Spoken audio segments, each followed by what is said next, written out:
ലോക്സഭയിൽ തുടർച്ചയായി പ്രതിപക്ഷ ബഹളം. നടപടികൾ മുമ്പോട്ട് കൊണ്ടുപോകാനാവാതെ ലോക്സഭ ഇന്നത്തേക്ക് പിരിഞ്ഞു. പ്രതിപക്ഷ അംഗങ്ങൾ സഭയുടെ അന്തസ്സും മര്യാദയും തകർക്കുകയാണെന്ന് സ്പീക്കർ ഓം ബിർള കുറ്റപ്പെടുത്തി. കേന്ദ്ര ബജറ്റിന്മേലുള്ള ചർച്ചയാണ് ഇന്ന് പാർലമെന്റിൽ അജണ്ട നിശ്ചയിച്ചിരുന്നത്. എന്നാൽ 11 മണിക്ക് പാർലമെന്റ് ആരംഭിച്ചപ്പോൾ തന്നെ ലോക്സഭയിൽ പ്രതിപക്ഷാംഗങ്ങൾ നടുത്തളത്തിലിറങ്ങി പ്ലക്കാർഡുകൾ ഉയർത്തി പ്രതിഷേധം ആരംഭിച്ചു.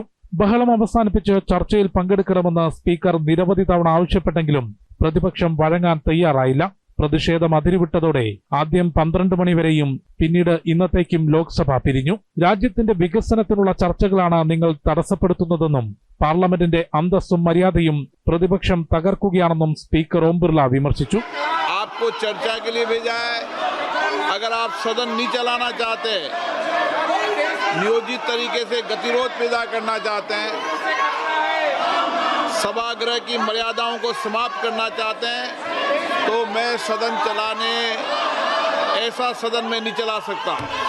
സഭയ്ക്ക് പുറത്ത് പാർലമെന്റ് കവാടത്തിലും പ്ലക്കാർഡും ബാനറുകളും ഉയർത്തി പ്രതിപക്ഷാംഗങ്ങൾ പ്രതിഷേധിച്ചു.